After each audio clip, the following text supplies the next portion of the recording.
Congratulations! You've recently started a new game in Valheim, and you are well on your way to make Odin proud. Maybe you've beaten a couple of Forsaken already, or maybe you're just getting started and are still rocking that sexy stone axe, am I right? Either way, you're probably still in or are about to start to build your starter house. Many players reside in various wooden boxes early on and don't concern themselves with making it look nice. They might say it's because they don't want to waste the time or the resources, but deep down, buried deep in their minds, every player is thinking with a little voice whispering it in their head, I don't know how to make my house look nice.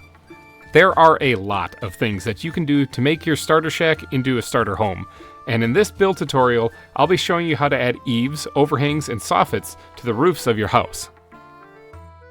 Okay, let's start off with this basic starter house right here. I think we can all agree that this is about as bare bones as it gets. We're talking about a solid rectangle with just a solid 45-degree sloped roof on it and a little chimney on the side. It's about as basic as it gets. There's nothing really fancy here. Maybe the chimney is a little bit beyond some beginner skill level stuff, but it's really just a square that goes up. All right, it keeps the smoke out of your house and it keeps you nice and warm and dry.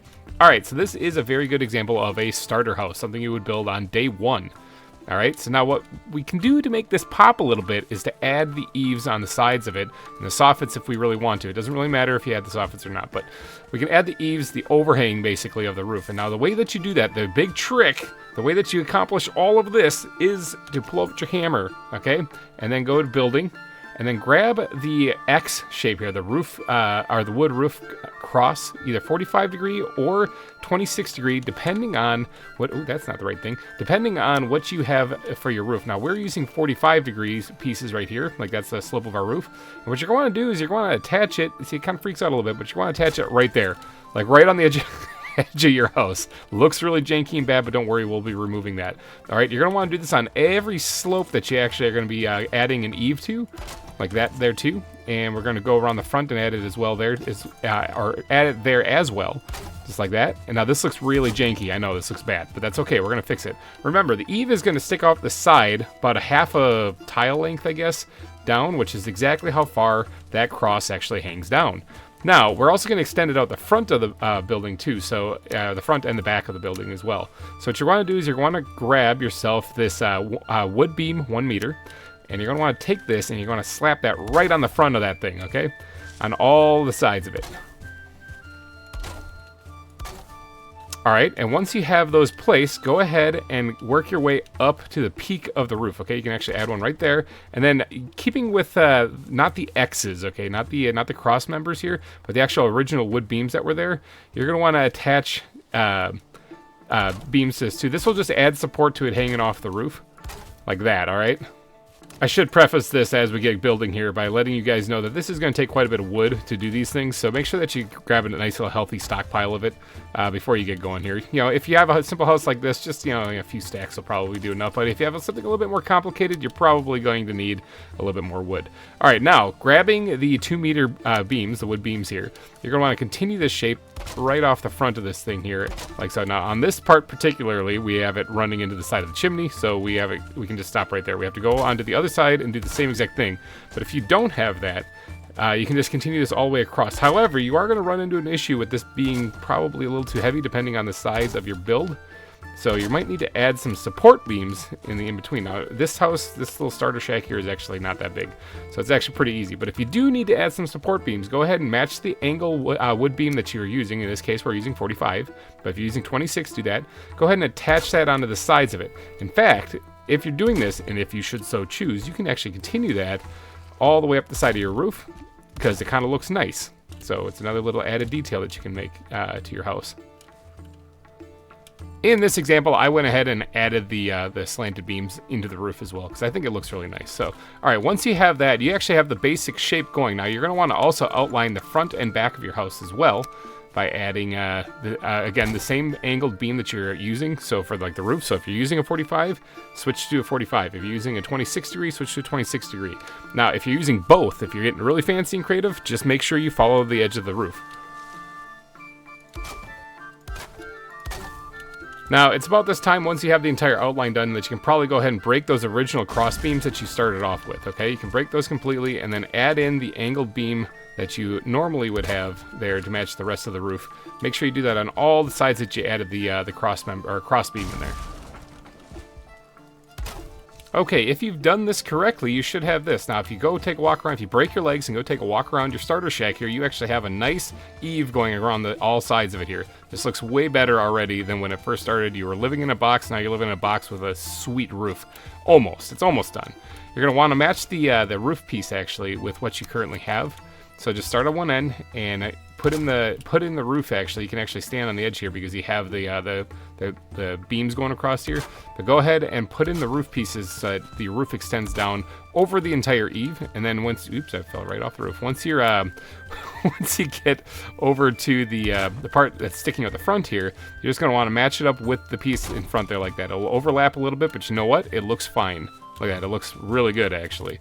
Just fill in the entire roof section. And then you are basically done with adding eaves then.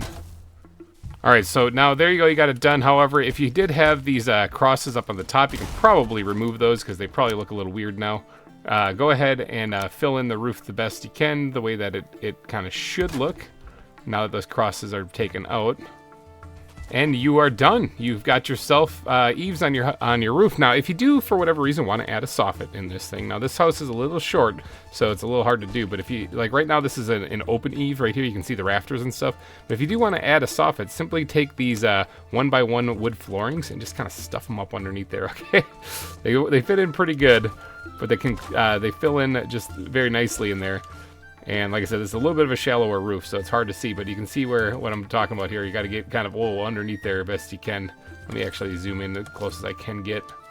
There we go. I added a little bit of them right there. This is, like I said, this is a very short starter shack, so this one might be a little tough to do. Personally, I don't actually like adding soffits to these things. I think that this looks good without them. I think, like I said, this side I think looks just fine and dandy. Now, this is a starter shack, but if you did want to live in something a little bit more luxurious, this already looks leaps and bounds better than, than what it did when we first started.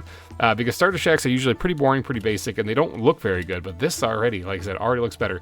If you do want to live in something a little bit more luxurious, perhaps you should try checking out the tutorial for an awesome starter house that I have probably in the top right of the video right now. Look at it right up there. You can probably see it. It's right up there.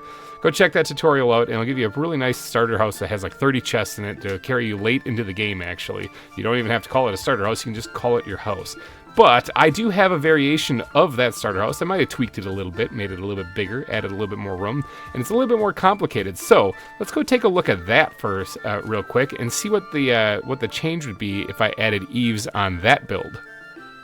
Alright, so this starter shack is pretty fancy for a starter home. I have played the game a couple times, so I kind of know how to build something that looks somewhat appealing-ish, but it is just made out of wood, okay? I do have a little bit of core wood in here because the roof is a little tall, but it is just root wood, that's it. So we're talking about like maybe when you're getting to the swamp stage, you can be here. However, you could actually build this right away on day one. You do have to venture into the Black Forest, get yourself some core wood, and be brave against the Grey Dwarfs, and you should be fine though. But all this is just wood, so there's nothing fancy here. There's no stone. There's no nothing else. So this can all be done right away early in the game. All right, but as you can see here, the roof does not have any overhangs on it. There are no eaves hanging off of this thing. It is still just your very bare bone basics build. Now I am going to add them to this, and you guys tell me if you think it looks better.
Whew, all right, and there we go. All the eaves have been put on. What do you guys think? Does this make a huge difference? Does this actually look like a proper house now, rather than just a starter shack? Ooh, I kind of forgot a ladder right there. Yeah, do all this stuff actually in the survival mode. So yeah, what do you think? Proper survival house now? I think this will carry me far into the late game, and it can carry you as well, and you can easily do this. Like I said, I showed you on the very simple, basic rectangular house how to do this. You can apply it all to your starter houses as well. So go ahead and get out there, start building, make yourself look like you actually belong in this world, because this makes it feel much more like a home. So alright, you guys, down in the comment section, let me know if you think that this looks pretty good or if this looks terrible. You guys got to let me know these things. Thank you guys so much for tuning in and watching this quick little tutorial on how to add eaves to your house. Get out there, build epic things, live like you belong here. Don't just get out there and survive, get out there and thrive. Make Odin proud. We'll see you guys later. Take care now. Bye-bye.